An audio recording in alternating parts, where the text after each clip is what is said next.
कि अब हम देखेंगे एंटी डिप्रेसेंट्स के बारे में। अब पहले depression it is a result of decrease in the monoamines. Monoamines क्या होता है? Serotonin and norepinephrine. कि हमारी बॉडी में ब्रेन में सेरोटोनिन एंड नॉरएपिनेफ्रिन वो कम हो जाता है, उसकी वजह से डिप्रेशन होता है। अब ये दोनों कम हो गए, it leads to decrease synthesis of BDNF, तो अल्टीमेटली डिप्रेशन होता है इनकी वजह से। Most important monoamine it is serotonin. अब ये हमारा प्री सिनेप्टिक टर्मिनल और ये पोस्ट सिनेप्टिक, यहाँ पे सेरोटोनिन एंड नॉरएपिनेफ्रिन यहाँ से रिलीज होंगे, यहाँ पे उनके रिसेप्टर से बाइंड करेंगे और फिर उनकी एक्शन परफॉर्म होगी और फिर यहाँ पे रीअपटेक हो जाएगा उनका। अब इनके लेवल्स इंक्रीज़ कराने के लिए हम क्या कर सकते हैं?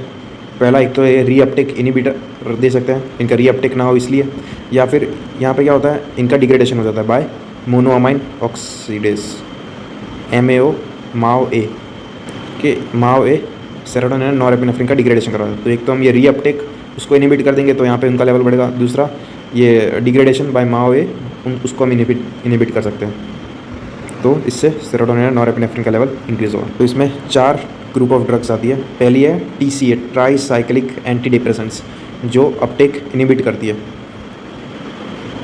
दूसरी है SNRI, serotonin norepinephrine reuptake inhibitor, again ये भी सेम रीअपटेक इनहिबिट करती है। दोनों में डिफरेंस क्या है कि जो TCA है ये अदर रिसेप्टर को भी ब्लॉक करती है, like H1 histamine receptor, muscarinic receptor, serotonin, alpha 1 receptor, तो साइड इफेक्ट्स TCA में ज़्यादा होंगे। क्लियर? SNRI वो सिर्फ सेरोटोनिन एंड नॉरएपिनेफ्रिन के रीअपटेक को इनहिबिट करती है, तो इसलिए इसमें कम साइड इफेक्ट होंगे। 2 हो गए। उसके बाद तीसरा है सिलेक्टिव सेरोटोनिन रीअपटेक इनहिबिटर, ये सिर्फ सेरोटोनिन के रीअपटेक को इनहिबिट करती है, okay, only serotonin reuptake inhibit करती है, so it is selective serotonin reuptake inhibitor, तो इसमें सबसे कम साइड इफेक्ट होंगे। And this SSRI it's the drug of choice for depression, okay, SSRI is the drug of choice for depression. और fourth होगा वो ये MAO inhibitor, okay, monoamine oxidase A inhibitor. तो 4 group of drugs हो गई। ये है टिपिकल एंटी डिप्रेसेंट्स। उसके बाद एटिपिकल एंटी डिप्रेसेंट्स भी आती है। एटिपिकल में आएगी 5-HT2 रिसेप्टर इनहिबिटर और bupropion. It increases dopamine and norepinephrine. फिर तो ये classification typical anti depressants and atypical anti depressant. Typical में एक लैग पीरियड आता है, जो एंटी डिप्रेसेंट इफेक्ट वो 2 वीक के बाद आनी स्टार्ट होती है, तो it takes minimum 2 weeks for its action. तो ये टिपिकल एंटी डिप्रेसेंट्स। पहला है MAO inhibitors, MAO inhibitors, MAO inhibitors वो यूज़ हो रहा था डोपामिन, वो डोपामिन के लेवल को इंक्रीज़ करता है। MAO इनहिबिटर्स वो सेरोटोनिन एंड नॉरएपिनेफ्रिन लेवल को इंक्रीज़ करता है। अब ये भी नॉन सिलेक्टिव होता है और selective. Non selective they are irreversible and selective they are reversible. Example यहाँ पे लिखा है फेनेल्जिन, आइसोकार्बाक्सॉइड, फिर इसका इप्रोपेमाइड, मॉक्सिलोडोन। अब इनका यूजेस है, they are used as a second line drugs for treatment of depression, कि MAO inhibitors are used as second line drugs for treatment of depression. They are more effective in atypical depression, atypical depression में ज़्यादा use होता है। Adverse effect एक तो hepatotoxicity और चीज़ reaction यहाँ पे लिखा है, पढ़ सकते हैं। फिर एक सेरोटोनिन सिंड्रोम होता है। अब जब हम ये MAO इनहिबिटर किसी भी दूसरे एंटी डिप्रेशन के साथ दे देंगे तो फिर सेरोटोनिन का रीअपटेक सेरोटोनिन का लेवल बहुत ज़्यादा इंक्रीज हो जाएगा, लीडिंग टू सेरोटोनिन सिंड्रोम। तो it causes severe muscle rigidity, hyperthermia, tremors, tachycardia, elevated BP, एकैथीसिया।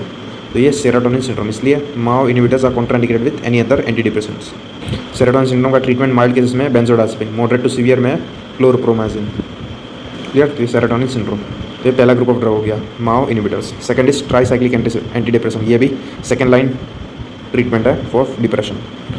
Drugs इसमें आती है clomipramine, it has maximum serotonin reuptake inhibitor used in resistance OCD, लेकिन drug of choice for OCD is SSRI। Clomipramine, desipramine, फिर amitriptyline, नॉरट्रिप्टिलिन, एमोक्सेलिन, लॉक्सापिन, ये सब tricyclic anti depressants में आती है। अब साइड इफेक्ट इसका ये है कि ये बाकी सारे रिसेप्टर को भी इनहिबिट करती है, तो मस्करेनिक ब्लॉकेड होगा, उसकी वजह से मिड्रियासिस, कॉन्स्टिपेशन, यूरिन रिटेंशन, ये सब होगा side effect. It is contraindicated in close anger glaucoma. फिर H1 हिस्टामिन ब्लॉकेड, उसकी वजह से ओबेसिटी होगा, सिडेशन होगा। देन 5-HT ब्लॉकेड, उसकी वजह से obesity, alpha 1 blockade leading to postural hypotension. के TCAS ये उसका निमोनिक है फॉर साइड इफेक्ट्स। थ्रोम्बोसाइटोपिनिया भी हो सकता है, कि thrombocytopenia, tremors, tachycardia, coma, cardiac effect and convergence भी करवा सकता है, कन्वर्जन्स। फिर एंटीकोलिनर्जिक साइड इफेक्ट्स ये सारे देखिए हमने। देन एडिपोस टिश्यू में डिस्टर्बेंस, ओबेसिटी करेगा, और S से सिडेशन। फिर तो ये ट्राईसाइक्लिक एंटी डिप्रेसेंट उसके साइड इफेक्ट। टॉक्सिसिटी में it cause high risk of suicidal death and death is usually due to arrhythmia, and drug of choice for TCA toxicity is sodium bicarbonate. तो याद रखना TCA toxicity के लिए drug of choice is sodium bicarbonate. उसके बाद है SNRI, serotonin norepinephrine reuptake inhibitor, they are better than TCA, क्योंकि ये बाकी सारे रिसेप्टर को ब्लॉक नहीं करते। They are first line drug for depression, anxiety disorder and hot flashes. SNRI and SSRI they are almost similar, ये भी first line है, वो भी फर्स्ट लाइन ट्रीटमेंट। इसमें ड्रग्स आती है वेनलाफ्लेक्सिन, डेसवेनलाफ्लेक्सिन, देन डुलोक्सेटिन, ये सब। उसमें वेनलाफ्लेक्सिन जो it is very short acting and can be used in post traumatic stress disorder, panic disorder, hypertension. Side effect they are same as SSRI, जो हम आगे देखेंगे।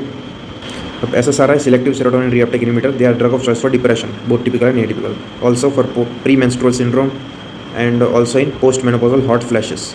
फिर न्यूरोसिस के लिए भी, तो ये इतने सारे यूजेस हैं। OCD के लिए, फोबिया के लिए भी हो सकता है, ये सारे जनरलाइज एंग्जाइटी डिसऑर्डर, ये सब के लिए यूज हो सकता है ये SSRI। डिप्रेशन एक इंपॉर्टेंट है, pre menstrual syndrome, hot flashes in post menopausal, neurosis, ये सारे इंपॉर्टेंट। अब ड्रग्स कौन सी आती है? फ्लूओक्सेटिन आती है, फ्लूओक्सेमाइन, सिटालोप्राम, पैरोक्सेटिन, ये सारी ड्रग्स आती है SSRI। इसमें से fluoxetine is the longest acting, no withdrawal symptoms and it has once a week formulation. Fluvoxamine preferred in OCD and anxiety and citalopram preferred in premenstrual syndrome. फिर paroxetine it has maximum risk of erectile dysfunction, maximum enzyme inhibition होता है इसमें, it is teratogenic, ये H1 blocker भी है, तो sedation करवाएगा, so they are given during night. और ये paroxetine they are used in depression associated with insomnia, it is the shortest acting SSRI। Fluoxetine longest था, ये शॉर्टेस्ट एक्टिंग। अब इसमें विड्रॉल सिम्टम्स होते हैं लाइक एंग्जाइटी, इंसोम्निया, इरिटेबिलिटी, के short term transient anxiety होती है, बल्कि एंग्जाइटी के लिए ट्रीट होती है, यूज़ होती है, लेकिन short term initial transient anxiety होती है, maximum with venlafaxine, paroxetine and venlafaxine में ज़्यादा होती है। Side effect increase serotonin all over the body, तो it will stimulate other serotonin receptor. Side effects from the brain, तो transient anxiety, insomnia and vivid dreams, clear, transient anxiety होती है। फिर spinal cord में erectile dysfunction, anorgasmia, delayed ejaculation, कि delayed ejaculation होता है इसलिए they are used in, secondary use इसका है इन प्री मैच्योर इजैकुलेशन। फिर nausea, vomiting, loose stool, erectile dysfunction, increase risk of bleeding, तो ये सारे उसके साइड इफेक्ट, क्लियर। उसमें ये ट्रांजिएंट एंग्जाइटी याद रखना है, erectile dysfunction and delayed ejaculation, ये याद रखना इंसोम्निया में।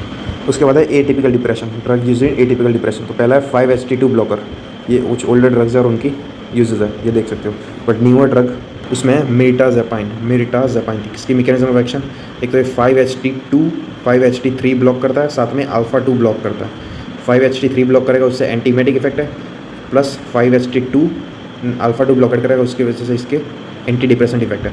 तो 5-HT2 blockade and alpha 2 blockade together they are known as noradrenergic specific serotonergic antidepressant drugs, के noradrenergic specific serotonergic antidepressant drugs, clear. फिर H1 ब्लॉकेट भी करता है लीडिंग टू सिडेशन, सो इसमें there is lesser risk of erectile dysfunction and इसका use है drug of choice for depression with insomnia या erectile dysfunction, clear. तो ये mirtazapine which is atypical antidepressant. Side effect इसका है एग्रेनुलोसाइटोसिस।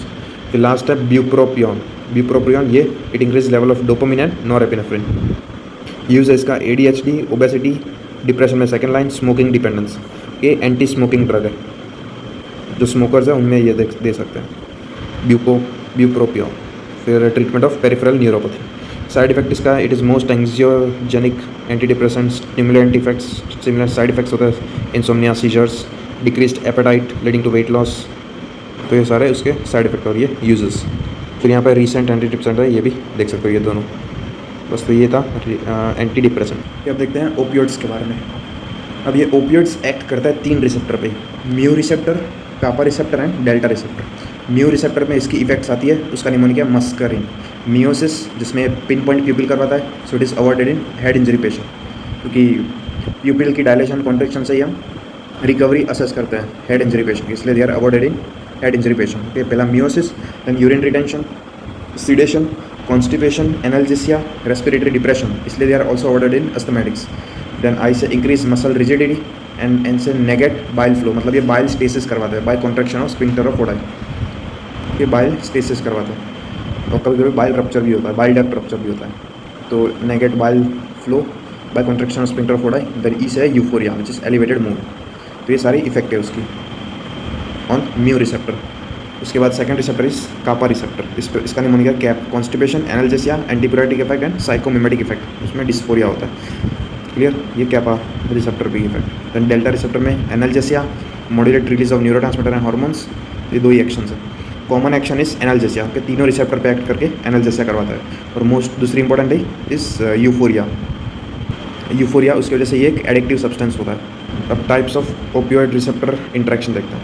तो ओपियोइड रिसेप्टर एगोनिस्ट होते हैं, कुछ एंटागोनिस्ट होता है, कुछ पार्शियल एगोनिस्ट होता है। तो वो सब अलग अलग देखते हैं। पहले फुल एगोनिस्ट पहला है morphine. Morphine it is contraindicated in liver and kidney failure. Uses एक तो analgesia in severe labour pain, cancer and myocardial infection. Clear. Morphine used as analgesia in severe labour pain, cancer and myocardial infection. Then pulmonary oedema में भी use हो सकता है, it decreases preload. Then as antitussives in severe intractable cough. Clear. तो ये उसके uses हो गए मॉर्फिन के। कॉन्ट्राइंडिकेशन एक तो हेड ट्रॉमा देखा हमने, head injury, absolute contraindication, it also raises intracranial pressure. फिर अस्थमेटिक एंड सीओपीडी पेशेंट में भी कॉन्ट्राइंडिकेटेड है। ये मॉर्फिन। उसके बाद सेकंड इज कोडीन। कोडीन इसके यूजेस भी again antitussive and analgesia. Side effect इसका है कॉन्स्टिपेशन। फिर है pethidine. Pethidine is used as analgesic in labour pain, post operative pain and is the drug of choice for post of anaesthetic chills. के post of anaesthetic chills उसके लिए drug of choice is pethidine. रिएंशियर drug of choice for chills post operative या post anaesthetic या फिर by monoclonal antibodies. ये pethidine it is contraindicated with MAO inhibitors. इसका contraindication is along with MAO inhibitors and in renal failure. Pethidine is contraindicated with MAO inhibitors and in renal failure. Side effect इसका hypotension and seizures. फिर उसके बाद है methadone IV route में and oral route में दे सकते हैं। दोनों में एनाल्जेसिक इफेक्ट प्रोड्यूस करता है। इसमें विड्रॉल सिम्टम्स नहीं दिखते कि withdrawal symptoms are not seen in methadone. Clear. तो ये डी एडिक्शन ऑफ ओपियोइड्स में भी यूज़ हो सकता है क्योंकि इसमें कोई भी विड्रॉल सिम्टम्स नहीं होते। कि इसके uses in opioid dependence as there is no withdrawal symptoms. फिर क्रोनिक पेन में and again antitussives. Side effect methadone का QT prolongation and anticholinergic side effects. तो ये ओपियोइड्स एगोनिस्ट है। उसके बाद लोपेरामाइड, डाइफिनॉक्सिलेट एंड डाइफिनॉक्सिन। अब loperamide it is the drug of choice for non secretory या नॉन इन्फेक्टिव डायरिया। के loperamide is the drug of choice for non secretory या non infective diarrhoea in inflammatory bowel disease. ये सब क्या करता है, they decrease the motility of the intestine. ये GI motility को कम करता है, इसकी वजह से डायरिया ट्रीट होता है। लेकिन ये सिर्फ नॉन इन्फेक्टिव या नॉन सिक्रेटरी डायरिया में भी यूज़ हो सकता है। Contraindicated in infective diarrhoea. अब जो लोपेरामाइड है वो it do not cross blood brain barrier, so there is no dependence. और ये डाइफिनॉक्सिऑक्सिलेट डाइफिनॉक्सोन जो है they cross blood brain barrier, so they can be used as abusive agents, abusive drugs. So they are combined with atropine to prevent abuse. ये loperamide, diphenoxylate, difenoxin. उसके बाद tramadol and tapentadol. क्योंकि tramadol ये mainly use होता है as a pain killer, analgesic to mild to moderate pain and post operative and post anaesthetic chills. इसकी mechanism of action ये mu kappa delta receptor पर act करता है। ये साथ में it also increase the reuptake of serotonin and norepinephrine. फिर उसकी वजह से भी ये पेन मैनेजमेंट करता है। It is contraindicated with MAO inhibitors. फिर मिक्स्ड एगोनिस्ट एंड एंटागोनिस्ट, मतलब कोई रिसेप्टर पे ये एगोनिस्ट की तरह एक्ट करता है, कोई रिसेप्टर पे एंटागोनिस्ट की तरह एक्ट करता है। कहते हैं सारे drugs they are antagonist at mu receptor but they are full agonist at kappa receptor. Clear. Mu receptor पे एंटागोनिस्ट, कापा रिसेप्टर पे एगोनिस्ट, एक्सेप्ट पेंटोजासिन। पेंटोजासिन का उल्टा है, म्यू रिसेप्टर पे एगोनिस्ट है एंड कापा रिसेप्टर पे antagonist. Effect तो same ही है, they all produce analgesic effects and common side effect is dysphoria. Clear. Dezocine, nalbuphine, pentazocine, butorphanol. फिर एक ब्यूप्रेनॉर्फिन है which is a partial agonist at mu receptor and antagonist at kappa receptor, similar to pentazocine. It is contraindicated labour, used in chronic pain and also used in opioids dependence. इसमें भी withdrawal symptoms नहीं दिखते।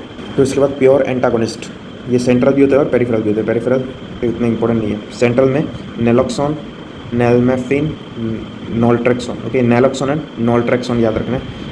Naloxone short acting होता है, ivy देते हैं and is a drug of choice for opioid toxicity. कि acute opioid toxicity या एक्यूट ओपियोड पॉइजनिंग उसमें यूज़ होता है नेलोक्सोन। फिर मेंटेनेंस इन ओपियोड पॉइजनिंग उसके लिए यूज़ होता है ये naltrexone. It is longest acting and given via oral route. कि opioid dependence and alcohol dependence दोनों के ट्रीटमेंट के लिए यूज़ हो सकता है नेलोक्सोन, नॉल्ट्रेक्सोन। फिर पेरिफेरल में they are use because of effects on the GID पे एक्ट करता है। Alvimopan used in post of iliacus.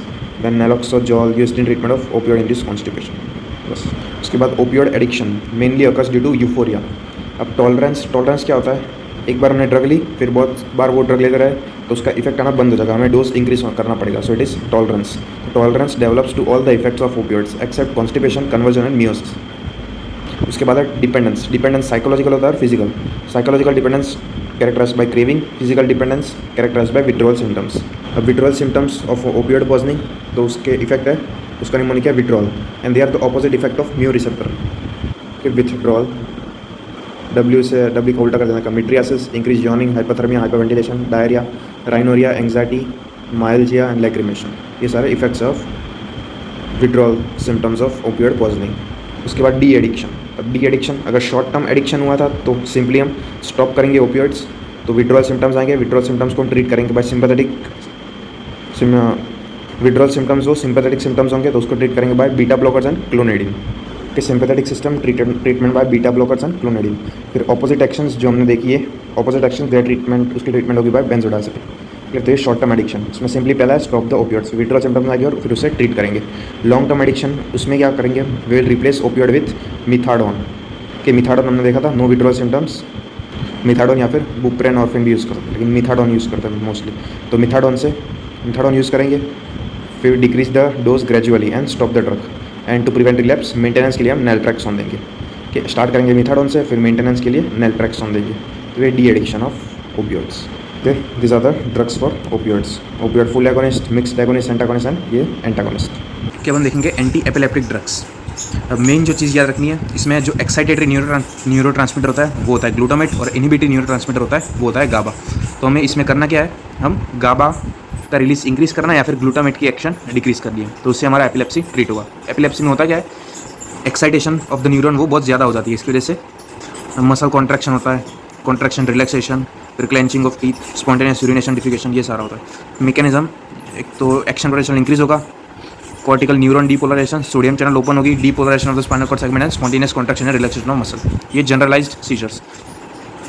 Okay, seizures भी दो टाइप के होते हैं, जनरलाइज्ड एंड फोकल। जनरलाइज में ये जनरलाइज्ड टॉनिक क्लॉनिक सीजर आता है, absent seizure, myoclonic, clonic and tonic.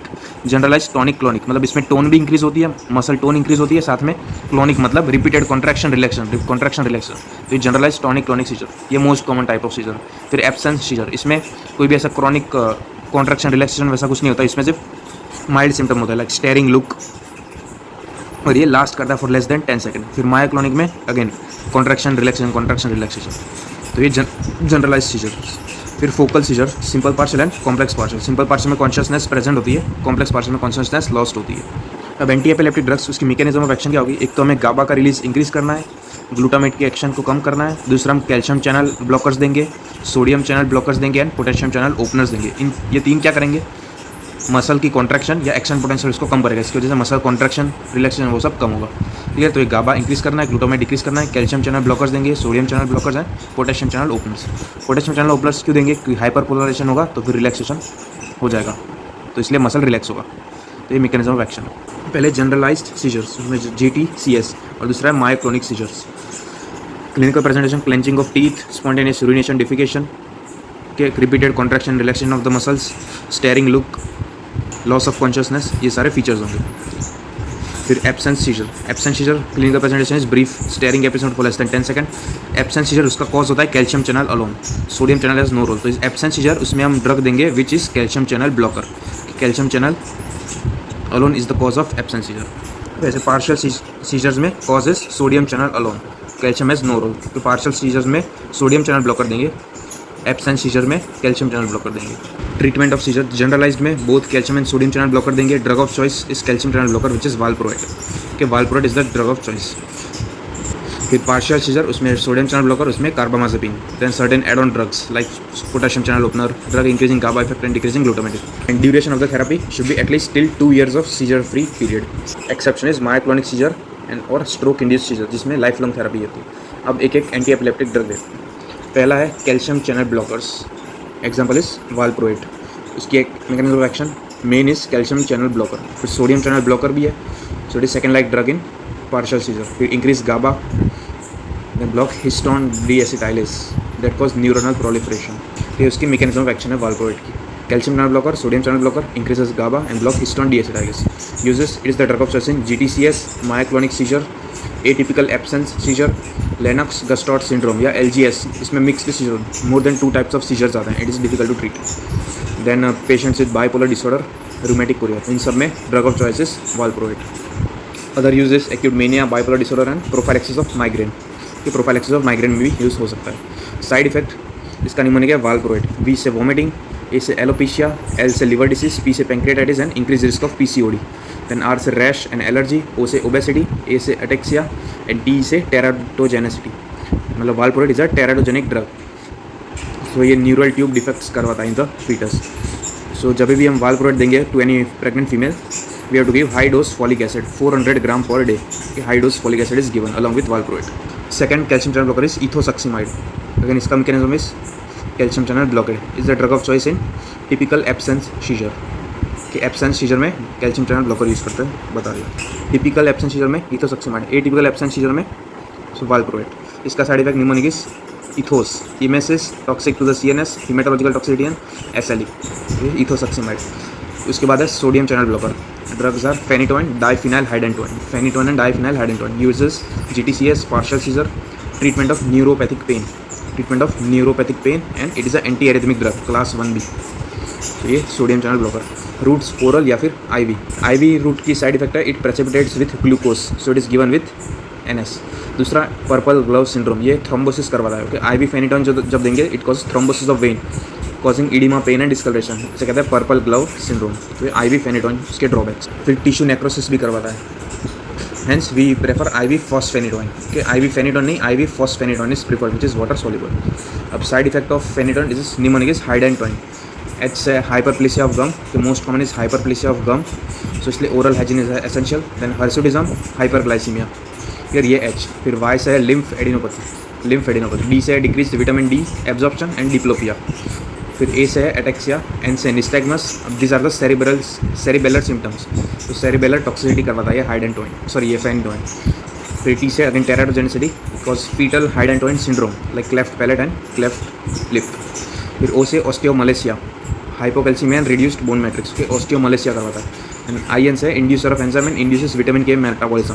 Vitamin K metabolism increase करता है तो बॉडी में से विटामिन K लेवल डिक्रीज होंगे, तो डेफिशिएंसी ऑफ प्रोटीन फैक्टर्स होगी। सो इफेक्ट ऑन प्रेगनेंसी क्या आएगी? Haemorrhagic disease of new born, so इसलिए it is prevented by giving injection vitamin K to the mother. फिर ये फॉलिक एसिड एब्जॉर्प्शन उसको भी कम कराता है, इसके वजह से न्यूट्रोपिनिया होगा एंड मेगालोब्लास्टिक अनीमिया। तो ये सारे side effects of phenytoin. Okay, hydantoin is the mnemonic, most common is याद रखना हाइपरप्लेसिया ऑफ गम। फिर ये सारे साइड इफेक्ट्स। उसके बाद दूसरा sodium channel blocker is carbamazepine. It causes hyper sensitivity and hyponatraemia. New drug is ox carbamazepine and esli carbamazepine. Uses of carbamazepine is partial seizure, उसके लिए ड्रग ऑफ चॉइस है।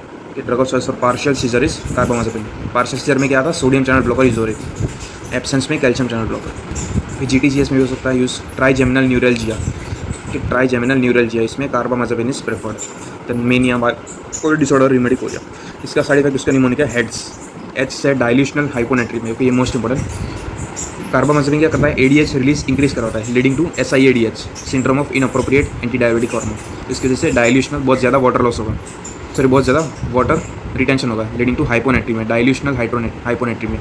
फिर हाइपर सेंसिटिविटी, E से eosinophilia, A से A granulocytosis, aplastic anaemia due to bone marrow suppression and ataxia vertigo nystagmus, कि A granulocytosis करवाता है, इसलिए सिम्टम्स होंगे लाइक सोर थ्रोट, फीवर, जो बोन मैरो सप्रेशन, उसकी वजह से एप्लास्टिक अनीमिया। D से डिप्लोपिया या ब्लरिंग ऑफ विजन। S से स्प्लिनोमेगाली, स्टीवन जॉनसन सिंड्रोम। तो ये साइड इफेक्ट्स ऑफ कार्बामाजेपिन। उसके बाद next drug is lamotrigine. Lamotrigine is a wide spectrum drug, sodium channel blocker भी है, कैल्शियम चैनल ब्लॉकर भी है एंड ग्लूटामेट लेवल को भी डिक्रीज करती है। एंड लेमोट्रिगिन ये सेफ ड्रग है इन प्रेगनेंसी, सो ये हम दे सकते हैं lamotrigine in pregnancy. Lamotrigine use, it is a first line drug in GTCS and myoclonic seizure, they are safer in pregnancy. फिर पार्शियल सीजर में भी यूज सकती है, bipolar disorder, LG syndrome. Lamotrigine cannot be given in emergency as bolus dose, it can cause SJS, okay, bolus dose में नहीं दे सकते during emergency. Side effect ataxia, diplopia नहीं है एक्चुअली। उसके बाद अदर ड्रग्स है टोपिरामेट, इसकी भी ब्रॉड स्पेक्ट्रम मैकेनिज्म है, यूजेस GTCS, इन सब में यूज होते हैं। Bipolar disorder, prophylaxis of migraine, ये याद रखना है, प्रोफाइलेक्सिस ऑफ माइग्रेन में भी यूज़ हो सकता है। देन अल्कोहल डिपेंडेंस, ओबेसिटी, ये तीन उसके एक्स्ट्रा यूजेस है। साइड इफेक्ट, इसकी एक दूसरी action is carbonic anhydrase inhibitor. तो carbonic anhydrase inhibitor it causes metabolic acidosis, nephrolithiasis या किडनी स्टोन एंड हाइपोहाइड्रोसिस, कि मेटाबॉलिक एसिडोसिस, किडनी स्टोन, वो याद रखना है, तो इसलिए इसका साइड इफेक्ट होगा किडनी स्टोन। दूसरा एक क्या है, कार्बोनिक एनहाइड्रेस इनिबिटर, तो it cause secondary angle closure glaucoma, secondary angle closure glaucoma, so ophthalmic examination is a must. Other side effect इसका वेट लॉस। तो ये टॉपिरामेट के बाद, अब टॉपिरामेट एंड जोनिसेमाइड, ये दोनों रीनल स्टोन करवाते हैं, किडनी स्टोन इसके साइड इफेक्ट, बिकॉज ये भी कार्बोनिक एनहाइड्रेस इनिबिटर है। फिर rufinamide and lacosamide, they are used in focal seizures, बस इतना याद रखना। और लेकोसेमाइड उसका side effect is PR prolongation and suicidal tendency. उसके बाद है potassium channel opener, example ezogabine, retigabine, they are used in resistant partial seizure. Okay, resistant partial seizure, they are never used as first line drug due to QT prolongation या टोर्सालिस डिपॉइंटिस, कि potassium channel block कर देता है heart में, फिर retinal deposits करवाता है, blue pigmentation of nails and lips, इसलिए potassium channel openers they are never used as first line drug, only resistant partial seizure में यूज होता है। फिर drugs that decrease effect of glutamate, अब ग्लूटामेट जो है वो दो रिसेप्टर पे एक्ट करता है, NMDA receptor and AMPA receptor, तो हम ये दो रिसेप्टर ब्लॉकर्स दे देंगे। NMDA blocker which is felbamate used in GTCS partial seizure, side effect is bone marrow suppression and hepatotoxicity. दूसरा एम्पा रिसेप्टर, तो एम्पा रिसेप्टर ब्लॉकर देंगे, सो पेराम्पेनिल एंड टेलाम्पेनिल, ये drug that decrease the effect of glutamate. उसके बाद drugs that increase the effect of GABA, अब GABA ये हमारा pre synaptic membrane है और ये पोस्ट सिनेप्टिक। अब गाबा यहाँ से रिलीज होगा, तो एक तो हम ये रिलीज को इंक्रीज करेंगे, कि पहला पॉइंट, फिर यहाँ पे रिसेप्टर पे जाके एक्ट करेगा, तो दूसरा हम गाबा एनालॉग्स देंगे like benzodiazepine, barbiturates, they are GABA analogues, तो डायरेक्टली रिसेप्टर पे आके एक्ट करेंगे। दूसरा हो गया, अब ये गाबा है, ये एक तो मेटाबोलाइज हो जाता है बाय गाबा ट्रांसअमाइनेज, तो एक तो गाबा ट्रांसअमाइनेज को हम इनिबिट कर देंगे ताकि गाबा का मेटाबॉलिज्म ना हो। चौथा, गाबा का रीअपटेक हो जाता है, तो हम गाबा रीअपटेक इनिबिट कर देंगे कि गाबा रीअपटेक इज इनिबिटेड। चार मैकेनिज्म हो गए, एक तो गाबा रिलीज इंक्रीज करेंगे, गाबा रिसेप्टर एनालॉग्स देंगे, गाबा मेटाबॉलिज्म को इनिबिट करेंगे बाय ट्रांसअमाइनेज, देन गाबा रीअपटेक उसको इनिबिट करेंगे। पहला है गाबा रिसेप्टर एगोनिस्ट, गाबा रिसेप्टर एगोनिस्ट, एक तो बार्बिट्यूरेट्स एंड बेंजोडाइजेपिन वो भी दे सकते हैं, दूसरा है स्टीरीपेंटोल एंड गेनालेक्सोन, बस ये याद रखना है, ganaxolone used in infantile spasm. फिर drugs causing increase GABA at the synapse, मतलब गाबा रिलीज इंक्रीज कौन कराएगा, तो वो है tiagabine, again used in resistant partial seizure, side effect paradoxical seizure and साइकोसिस, कि GABA release at the synapse, tiagabine. फिर विगाबैट्रिन, ये क्या करता है, ट्रांसअमाइनेज को इनिबिट करता है, विगाबैट्रिन, साइड इफेक्ट इसका है इरिवर्सिबल विजुअल फील्ड इफेक्ट, इसका यूजेस है एक तो infantile spasm and resistant partial spasm. Infantile spasm अगर ट्यूबरस स्क्लेरोसिस के साथ होगा देन ये देंगे विगाबैट्रिन, अगर ट्यूबरस स्क्लेरोसिस नहीं होगा देन इन्फेंटाइल स्पाज्म की ट्रीटमेंट होगी ACTH या स्टेरॉइड्स। फिर चौथा है गाबा एनालॉग्स, तो which increase GABA release, so example is pregabalin या गाबापेंटिन, गाबापेंटिन या pregabalin use partial seizure and peripheral neuropathy, कि गाबापेंटिन जो है it is drug of choice in neuralgia, post therapeutic neuralgia, prophylaxis of migraine, bipolar disorder, phobia etcetera, याद रखना neuralgia में use होता है ये गाबापेंटिन मोस्टली। उसके बाद मिसलेनियस ड्रग, तो पहला SV-A2 ब्लॉकर, SV-A2 को ब्लॉक कर देता है, तो इसकी वजह से ग्लूटामेट रिलीज कम होता है और दूसरा गाबा रिलीज इंक्रीज होता है। SV2A blocker, example is levetiracetam, brivaracetam. Levetiracetam is the most important drug, it inhibits calcium channel, कि levetiracetam is safest in pregnancy, mechanism SV-A2 inhibitor and N type calcium channel blocker, use GTCS, myoclonic partial status epilepticus में भी use होता है, कि status epilepticus में भी use होता है लेवेटिरासेटाम। लिवोडोपाइन is dizziness, side effect is mood disorder, it is the safest anti epileptic drug, कि levetiracetam is safest anti epileptic drug. Head injury का कोई भी पेशेंट है उसमें हम ये लेवेटिरासेटाम प्रेफर कर सकते हैं। फिर एपिलेप्सी इन प्रेगनेंसी, अब if the female is already on the epileptic तो हम वो ड्रग कंटिन्यू करेंगे along with folic acid. Therapeutic drug monitoring is done. Initially हम गिव ड्रग फ्री इंटरवल, अगर सीजर प्रेजेंट होता है then drug of choice levetiracetam, lamotrigine and clonazepam, अगर seizures absent होता है then continue pregnancy without the drug, ये but Muslim prefer करता है continue the drug throughout the pregnancy. अगर वालप्रोएट दे रहे हैं तो वालप्रोएट कंटिन्यू करेंगे along with high dose folic acid, लेकिन ड्रग ऑफ चॉइस याद रखना है लेवेटिरासेटाम है, लेमोट्रिगिन वो सेफेस्ट ड्रग है। तो ये एंटी एपिलेप्टिक ड्रग के बारे में।